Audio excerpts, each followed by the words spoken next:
तो फाइनली आज black panther Wakanda forever movie को रिलीज कर दिया गया है और ये मूवी इस साल की लास्ट मूवी होने के साथ साथ एमसीयू के फेज 4 की भी लास्ट मूवी है। तो आइए आज की इस वीडियो के अंदर हम इस मूवी की स्टोरी को डिटेल से जानते हैं और देखते हैं कि मार्वल ने बिना अपने ओरिजिनल ब्लैक पैंथर के भी इस मूवी को कितना स्पेशल बनाया है। पर उससे पहले अगर आप इस चैनल पर नए हैं तो सब्सक्राइब के लाल बटन को दबाकर चैनल को सब्सक्राइब जरूर कर लें और इस चैनल की सारी लेटेस्ट वीडियोस को सबसे पहले देखने के लिए बगल के बेल आइकन को भी ऑल पर सेट कर लें। तो आइए अब बिना किसी देरी के आज की इस कमाल की वीडियो को स्टार्ट करते हैं। Zombie apocalypse.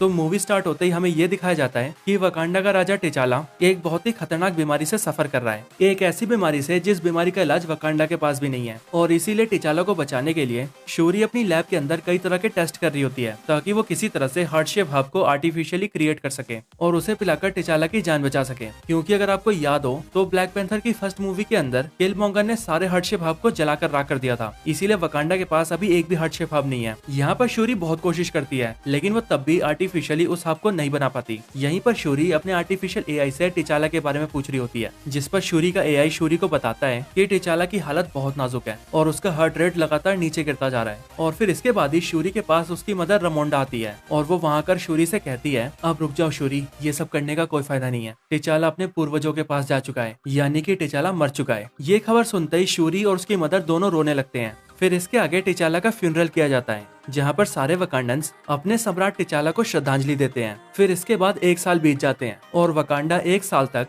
बिना अपने सम्राट टिचाला के जीता है। लेकिन यहीं पर हमें पता लगता है कि वकांडा ने टिचाला की मदर रमोंडा को अपना राजमाता बनाया है ताकि क्वीन रमोंडा राजा की जगह लेकर वकांडा को संभाल सके। फिर इसके अगले सीन में हमें समुद्र के अंदर एक शिप नजर आती है जो शिप वकांडा का एक रिसर्च बेस होता है और इस शिप के अंदर कुछ वकांडन्स वाइब्रेनियम पर रिसर्च कर रहे होते हैं। लेकिन फिर तभी उन सब पर कुछ सोल्जर्स अटैक कर देते हैं और हर तरफ से उस शिप के अंदर घुस जाते हैं। ये लोग यहाँ आकर वाइब्रेनियम को चोरी करने की कोशिश करते हैं, लेकिन वहीं उसी शिप के अंदर डोरा मिलाजे के वॉरियर्स भी प्रेजेंट होते हैं और इसीलिए डोरा मिलाजे के वॉरियर्स उन सभी सोल्जर्स को पेल देते हैं और उन्हें पकड़कर अपना बंदी बना लेते हैं। फिर इसके आगे हमें यूएनओ का सीन दिखता है जहाँ पर वकांडा की क्वीन रमोंडा को बुलाया जाता है और दुनिया के दूसरे देशों के सारे लीडर्स क्वीन रमोंडा से सवाल जवाब कर रहे होते हैं कि वकांडा वाइब्रेनियम जैसे दुनिया के सबसे खतरनाक मेटल को कैसे संभाल कर रखेंगे और कैसे वाइब्रेनियम की प्रोटेक्शन करेंगे। बेसिकली उन देशों का कहना ये होता है, वाइब्रेनियम को संभालना और उसकी हिफाजत करना तुम्हारे बस की बात नहीं है, इसीलिए तुम अपना सारा वाइब्रेनियम हमें दे दो, हम संभाल कर रखेंगे उसे, चिंता मत करो। लेकिन इन सारी बातों का जवाब देते हुए क्वीन रमोंडा उन सबसे कहती है कि वकांडा हजारों सालों से वाइब्रेनियम की हिफाजत करता आया है और आगे भी करता रहेगा। और रही बात वाइब्रेनियम को तुम्हें सौंपने की, तो अगर हमने वाइब्रेनियम तुम्हारे हाथ में दे दिया तो तुम उससे खतरनाक हथियार ही बनाओगे और दुनिया को बर्बाद करके ही छोड़ दोगे। और फिर ये सब बोलने के बाद क्वीन रमोंडा वहाँ पर उन सारे पकड़े हुए सोल्जर्स को भी पेश करती है जो सोल्जर्स वाइब्रेनियम चुराने आए थे। और फिर क्वीन रमोंडा बोलती है कि हम जानते हैं कि तुम सब क्या सोच रहे हो, तुम सब यही सोच रहे हो कि अब वकांडा का राजा मर चुका है, इसीलिए उनकी रक्षा करने के लिए कोई भी ब्लैक पैंथर नहीं है और अब यही अच्छा वक्त है वाइब्रेनियम चुराने का। लेकिन इस गलतफहमी में बिल्कुल मत रहना, वकांडा ने बेशक से उसका राजा खो दिया हो, लेकिन वकांडा के योद्धा आज भी वकांडा की हिफाजत करना जानते हैं। ये बोलने के बाद क्वीन रमोंडा पूरी दुनिया को ये वार्निंग देती है कि अगर इसके आगे किसी ने भी वकांडा या उसके वाइब्रेनियम पर नजर डाला तो फिर उसका अंजाम बिल्कुल भी ठीक नहीं होगा। इसके आगे हमें फिर से ओशन का सीन दिखाया जाता है जहाँ पर हम कुछ सोल्जर्स और अमेरिकन ऑफिसर्स को देखते हैं, जो ऑफिसर्स बेसिकली सीआईए और एफबीआई के ऑफिसर्स होते हैं। ये सभी समुद्र के अंदर वाइब्रेनियम की तलाश कर रहे होते हैं और इनके पास एक मशीन भी होती है जो मशीन वाइब्रेनियम को डिटेक्ट कर सकती है और इसी मशीन की मदद से इन्हें पानी के नीचे एक जगह पर वाइब्रेनियम का पता लगता है। उस वाइब्रेनियम को देखने के लिए 2 ऑफिसर्स पानी के नीचे जाते हैं, लेकिन इसके कुछ देर बाद ही उन सभी पर हमला हो जाता है और हमें पता लगता है कि वो हमला करने वाले और कोई नहीं बल्कि टालोकान के सोल्जर्स होते हैं, यानी कि नेमोर के किंगडम के सोल्जर्स। अब टालोकान सुनकर आपको कंफ्यूज नहीं होना है, बस इतना समझ लीजिए कि नेमोर के जिस किंगडम का नाम मार्वल कॉमिक्स में अटलांटिस है, उसी किंगडम का नाम एमसीयू में टालोकान है। यहाँ पर टालोकान के लोग इन सारे अमेरिकन सोल्जर्स को मार देते हैं। और फिर यहीं पर हमें ये भी पता लगता है कि हजारों साल पहले जब वाइब्रेनियम एक मीटेरॉइड के थ्रू अर्थ पर आया था, तब वो वाइब्रेनियम का मीटेरॉइड वकांडा के अलावा अटलांटिक ओशन में भी गिरा था, जो कि मिला था टालोकान के लोगों को। और इसीलिए एमसीयू के अंदर वाइब्रेनियम वकांडा के अलावा टालोकान के पास भी है। इसीलिए वाइब्रेनियम के एक्सेस की वजह से टालोकान के सोल्जर्स ने अपने लिए भी वाइब्रेनियम के वेपन्स बना रखे हैं और नेमोर जो स्पीयर वेपन यूज करता है वो भी वाइब्रेनियम से ही बना है। इसके आगे हमें फिर से वकांडा का सीन दिखता है जहाँ पर क्वीन रमोंडा शूरी को एक नदी के किनारे ले आती है और वहाँ आकर क्वीन रमोंडा अपनी फ्यूनरल ड्रेस को जलाने लगती है ताकि वो अपने बेटे टिचाला की मौत के गम से बाहर आ सके। ये वकांडा के लोगों की थिंकिंग होती है कि अगर हम किसी के फ्यूनरल की ड्रेस को जला दें तो हमें उसकी याद आना बंद हो जाएगी और हम उसकी मौत के सदमे से बाहर आ जाएंगे। लेकिन क्योंकि शूरी इन सब पर बिलीव नहीं करती इसीलिए वो अपनी ड्रेस को नहीं जलाती। लेकिन क्वीन रमोंडा और शूरी दोनों ही टिचाला को याद करते हुए रोने लगते हैं। लेकिन फिर तभी नदी के अंदर से नेमोर बाहर आता है और वो क्वीन रमोंडा और शूरी से कहता है कि उसका नाम कुकुल खान है और वो टालोकान किंगडम का राजा है और उसे बाहरी दुनिया के लोग नेमोर भी कहते हैं। नेमोर उनसे बोलता है कि जब टिचाला ने दुनिया के लिए वकांडा के दरवाजे खोल दिए तब पूरी दुनिया वाइब्रेनियम के बारे में भी जान गई और तब से ही वो लोग वाइब्रेनियम के पीछे पड़े हैं, जिस वजह से उसके लोगों की जिंदगी भी खतरे में आ गई है। और ऐसा इसीलिए क्योंकि नेमोर को ये लगता है कि जिस तरह से वकांडा की सच्चाई जानते ही लोग वकांडा के पीछे पड़ गए हैं, वैसे ही जब दुनिया को टालोकान के बारे में पता लगेगा तब वो लोग टालोकान का जीना भी मुश्किल कर देंगे। और फिर इसके आगे नेमोर क्वीन रमोंडा को बताता है कि अमेरिकन के पास एक ऐसी मशीन है जो कि वाइब्रेनियम को डिटेक्ट कर सकती है और उस मशीन को अमेरिका के एक होशियार साइंटिस्ट ने बनाया है। आगे नेमोर क्वीन रमोंडा से कहता है कि वकांडा को टालोकान के साथ मिल जाना चाहिए और उन दोनों किंगडम्स को साथ मिलकर पूरी दुनिया पर अटैक करके उन सभी को मार देना चाहिए ताकि इससे पहले कि दुनिया वाले टालोकान और वकांडा को खत्म करें, टालोकान और वकांडा ही मिलकर दुनिया को खत्म कर देगा, जिसके बाद वो लोग शांति से अपनी लाइफ जी सकेंगे। लेकिन क्वीन रमोंडा नेमोर के इस ऑफर को मना कर देती है और ऐसा इसीलिए क्योंकि वकांडा सिर्फ शांति चाहता है। ना सुनते ही नेमोर क्वीन रमोंडा से कहता है कि अगर वकांडा को टालोकान के साथ नहीं मिलना तो कोई बात नहीं, लेकिन वकांडा को उस अमेरिकन साइंटिस्ट को नेमोर को सौंपना होगा जिस साइंटिस्ट ने वाइब्रेनियम डिटेक्ट करने की मशीन बनाई है, ताकि नेमोर उस साइंटिस्ट को मार दे जिससे कि वो अमेरिकी वाइब्रेनियम को खोजते हुए उनके किंगडम में ना आए। नेमोर उन्हें 1 हफ्ते का टाइम देता है और क्वीन रमोंडा से कहता है कि वो 1 हफ्ते बाद दोबारा आएगा और वो भी अपनी पूरी आर्मी के साथ। और अगर तब तक वकांडा ने उस साइंटिस्ट को हमें सौंप दिया तब तो हम समझेंगे कि वकांडा हमारा दोस्त है, लेकिन अगर वकांडा ने ऐसा नहीं किया तो हम पूरी दुनिया के साथ साथ वकांडा को भी डिस्ट्रॉय कर देंगे। और फिर ये बोलकर नेमोर वहाँ से चला जाता है। इसके बाद क्वीन रमोंडा डोरा मिलाजी के जनरल ओकोए को उस अमेरिकन साइंटिस्ट को पकड़कर लाने के लिए बोलती है जिस साइंटिस्ट ने उस वाइब्रेनियम डिटेक्टर मशीन को बनाया है। लेकिन यहाँ पर ओकोए क्वीन रमोंडा से कहती है कि वो शूरी को भी अपने साथ ले जाना चाहती है, जिस पर पहले तो क्वीन रमोंडा मना करती है लेकिन बाद में वो शूरी को ले जाने की इजाजत दे देती है। इसके बाद शूरी और ओकोए दोनों ही अमेरिका पहुंच जाते हैं और वहां जाकर उस साइंटिस्ट को खोज लेते हैं। लेकिन साइंटिस्ट को ढूंढने के बाद उन्हें पता लगता है कि जिस अमेरिकन साइंटिस्ट ने वाइब्रेनियम को ढूंढने वाली मशीन को इन्वेंट किया है वो असल में और कोई नहीं बल्कि एक 19 साल की कॉलेज गर्ल है जिसका नाम है रीरी विलियम्स यानी कि आयरन हार्ट। रीरी विलियम्स के बारे में पता लगते ही ओकोए और शूरी उसे अपने साथ ले जाते हैं, लेकिन लाते वक्त ही उन्हें पता लगता है कि FBI के ऑफिसर्स उनके पीछे पड़े हुए थे और वो रीरी विलियम्स और शूरी के ऊपर हमेशा से नजर बनाए हुए थे। वो लोग उन तीनों को सरेंडर करने के लिए बोलते हैं, लेकिन रीरी विलियम्स अपने आयरन हार्ट सूट को पहनकर वहां से फ्लाई कर लेती है और ओकोए और शूरी रीरी विलियम्स की कार और बाइक को लेकर निकल जाते हैं। और फिर वो लोग किसी तरह से FBI से बचकर आगे निकल जाते हैं, लेकिन फिर तभी बीच में उन पर टालोकान के सोल्जर्स हमला कर देते हैं। और यहाँ हमें पता लगता है कि इन सोल्जर्स को नेमोर ने भेजा है ताकि वो लोग रीरी विलियम्स को पकड़कर नेमोर के पास ले जाएं। यहाँ पर टालोकान सोल्जर्स ओकोए से फाइट करते हैं और रीरी विलियम्स को अपने साथ ले जाने की कोशिश करते हैं, लेकिन ओकोए उनसे लड़ती है और रीरी को बचाने की कोशिश करती है। लेकिन क्योंकि टालोकान के सोल्जर्स बहुत पावरफुल होते हैं इसीलिए वो ओकोए को हरा देते हैं और फिर वो लोग रीरी विलियम्स और शूरी को नेमोर के पास टालोकान में ले जाते हैं।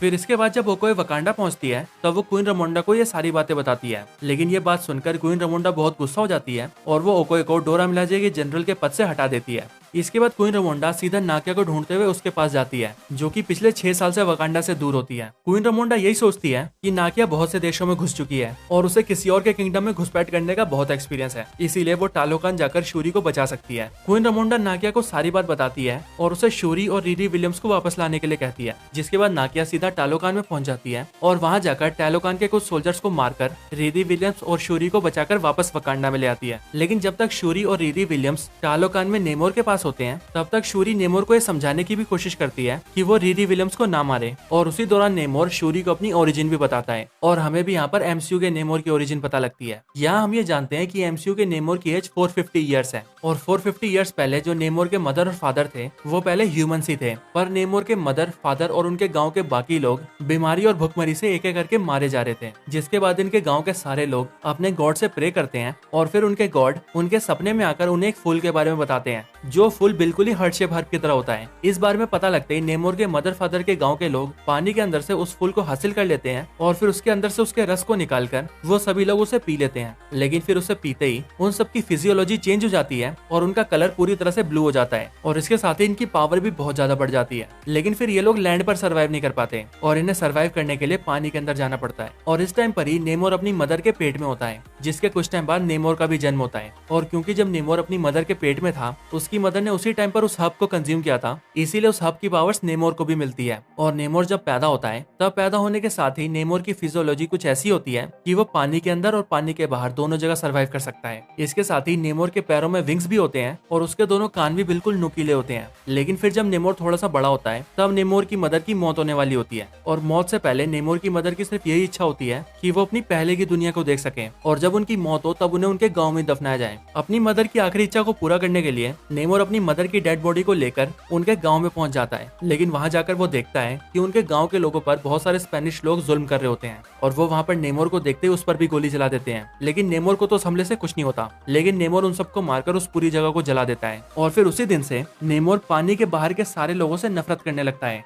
अपनी ये सारी कहानी बताने के बाद नेमोर शूरी को एक ब्रेसलेट भी देता है जो कि टालोकान की जड़ी बूटियों से बना होता है। लेकिन क्योंकि इन सब के बाद नाकिया शूरी और रीरी विलियम्स को वहां से निकाल कर ले जाती है और टालोकान के कुछ सोल्जर्स को भी जान से मार देती है, इसीलिए उन सब का पता लगता ही नेमोर वकांडा के ऊपर बहुत ज्यादा गुस्सा हो जाता है और फिर वो सीधा वकांडा पर हमला कर देता है। नेमोर वकांडा पर हमला करके एक पूरे शहर को बर्बाद कर देता है, जिसमें कई सारे वकांडस की जान चली जाती है और उन सारे वकांडस के साथ साथ क्वीन रमोंडा की भी जान चली जाती है। लेकिन नेमोर इस हमले को सिर्फ एक वार्निंग कहता है। आगे नेमोर वकांडा से कहता है, मैं अब कुछ दिनों बाद अपनी पूरी आर्मी लेकर आऊंगा और पूरे वकांडा को डिस्ट्रॉय कर दूंगा। और फिर ये बोलकर नेमोर अपनी आर्मी के साथ वहां से चला जाता है। फिर इसके बाद जैसे ही शूरी को ये पता लगता है कि उसकी मदर की भी मौत हो चुकी है, तब इस बात को जानते ही वो बहुत ज्यादा दुखी हो जाती है। लेकिन फिर शूरी नेमोर को रोकने और उससे बदला लेने के लिए हार्ट शेप हर्ब पर फिर से काम करने लगती है और फिर जो ब्रेसलेट उसे नेमोर ने दिया होता है वो उसके अंदर की जड़ी बूटियों को निकाल लेती है और उस पर टेस्ट करने लगती है, जिससे शूरी को ये पता लगता है कि उन जड़ी बूटियों के अंदर भी हार्ट शेप हर्ब की एबिलिटीज हैं। और फिर ये जानते ही शूरी उन्हें एक्सट्रैक्ट कर लेती है और उन्हें अपने भाई टिचाला के डीएनए के साथ मर्ज कर देती है, जिसके बाद वो finally artificially heart shape hub को क्रिएट कर लेती है। और फिर इसके बाद नाकिया वो हार्ट शेप हब शूरी को पिला देती है, जिसके बाद जैसे ही शूरी वो हार्ट शेप हब पीती है वैसे ही उसे ऐसा लगता है कि उसे उसके एंसेस्टर्स दिखेंगे, यानी कि उसकी मदर या फिर फादर। लेकिन शूरी को नजर आता है किलमोंगर, जो कि उससे कहता है कि शूरी अपने भाई टिचाला की तरह रहमदिल नहीं है, वो टिचाला की तरह महान नहीं है, वो उसी की तरह है, उसे भी सिर्फ बदला चाहिए। कि जैसे मैं अपने पापा का बदला लेने आया था, तुम भी अब नेमोर से अपनी माँ का बदला लेना चाहती हो, तुम अपने भाई जैसी नहीं हो। ये सब सुनकर शूरी जग जाती है और शूरी को हार्ट शेप हब की वजह से सुपर ह्यूमन पावर्स मिल जाती है। जिसके बाद शूरी अपना बनाया हुआ ब्लैक पैंथर सूट निकालती है और उसे पहनकर बनती है नई ब्लैक पैंथर। और इसके साथ ही यहीं पर शूरी के लैब में रीरी विलियम्स अपने लिए अपना भी एक आयरन हार्ट सूट बना लेती है, जो कि काफी एडवांस होता है। और शूरी और रीरी विलियम्स ने ये पहले से ही पता लगा लिया होता है कि नेमोर की कमजोरी हीट है और इसीलिए अगर उसे हीट वाली जगह पर रखा जाए या फिर उसे पानी से काफी देर तक दूर रखा जाए तो वो कमजोर पड़ सकता है। इन सारी तैयारियों के बाद शूरी अपनी वकांडन आर्मी को तैयार करती है और फिर सीधा वो लोग नेमोर के किंगडम पर हमला कर देते हैं। इसके बाद यहाँ पर टालोकांस और वकांडस के बीच बहुत खतरनाक फाइट शुरू हो जाती है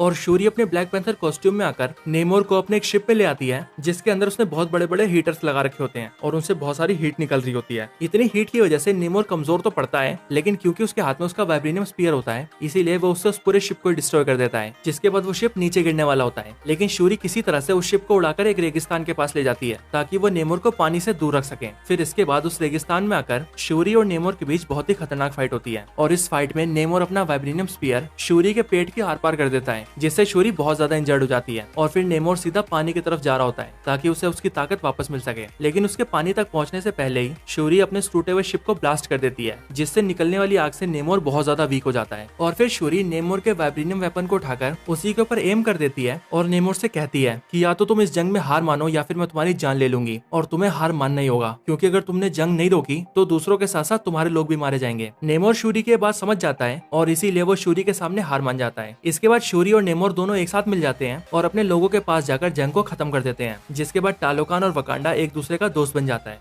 इसके बाद सब कुछ ठीक हो जाता है और टालोकान्स और वकांडस अपने अपने किंगडम में वापस खुशी से रहने लगते हैं। लेकिन अब क्योंकि हम सभी जानते हैं कि वकांडा के अंदर ये नियम है कि किसी भी पर्सन को राजा बनने से पहले अपने आप को साबित करना पड़ता है और एक कल्चरल सेरेमनी के दौरान उसे बिना किसी हर्डशिप हब के अपने आप को सर्वशक्तिमान साबित करना होता है। और क्योंकि शूरी वकांडा की नई महारानी बनी है, इसीलिए उसे भी अपने आप को साबित करना होगा, वो भी अपने चैलेंजर को हराकर। लेकिन यही सेरेमनी में हम देखते हैं कि शूरी वहां से गायब होती है और वहां पर आता है अम्बाकू और यहीं पर हमें हिंट दिया जाता है कि अब से अम्बाकू ही वकांडा का नया राजा है। हालांकि ये बात बताई तो नहीं जाती, लेकिन मार्वल ने इस चीज को थोड़ा सा टीज जरूर किया है। इसके बाद हम शूरी को देखते हैं और हमें पता लगता है कि शूरी यहाँ से सीधा नकिया के पास गई है और नकिया के पास जाकर वो अपनी फनरल ड्रेस को जला देती है ताकि वो अपने भाई की मौत के गम से बाहर आ सके और फिर यहीं पर ये मूवी एंड हो जाती है। अब इसके बाद मूवी का मिड क्रेडिट सीन स्टार्ट होता है, जो कि ठीक वहीं से स्टार्ट होता है जहाँ पर ये मूवी एंड हुई है। यहाँ पर हम शूरी को बैठे हुए देखते हैं, जिसके पास नाकिया आती है और वो शूरी से अपने बेटे को मिलवाती है और वो शूरी को बताती है कि वो उसका और टिचाला का बेटा है, जिसे उन दोनों ने सबसे छुपा कर रखा है और इस बारे में टिचाला और नाकिया के अलावा सिर्फ क्वीन रमोंडा को ही पता है और अब क्वीन रमोंडा के बाद शूरी को। फिर यहाँ पर टिचाला और नाकिया का बेटा शूरी को अपना नाम बताता है और वो शूरी से कहता है कि वो सम्राट टिचाला का बेटा है और उसका नाम है टिचाला। और फिर इसके बाद ही ये मूवी एंड हो जाती है। तो बस यही black panther Wakanda forever movie की कंप्लीट स्टोरी थी। आपको ये वीडियो और ये स्टोरी कैसी लगी मुझे कमेंट्स में जरूर बताएं और अगर आपका कोई और रिकमेंडेशन हो तो वो भी जरूर बताएं। इसके अलावा अगर आप लोग ब्लैक पैंथर से जुड़ी और भी कई कमाल की वीडियोस देखना चाहते हैं तो हमने ब्लैक पैंथर के टॉपिक पर कई कमाल की वीडियोस बना रखी हैं, जिन्हें आप हमारे चैनल में जाकर या फिर डिस्क्रिप्शन में दे लिंक को यूज करके भी देख सकते हैं। तो बस आज की इस वीडियो में इतना ही। इस वीडियो को यहीं पर एंड करते हैं। ये वीडियो अच्छी लगी हो तो इसे लाइक जरूर करें, चैनल को सब्सक्राइब नहीं किया तो अभी कभी सब्सक्राइब करें। मैं आपसे मिलता हूँ ऐसे किसी और बेहतरीन वीडियो में, तब तक के लिए गुड बाय।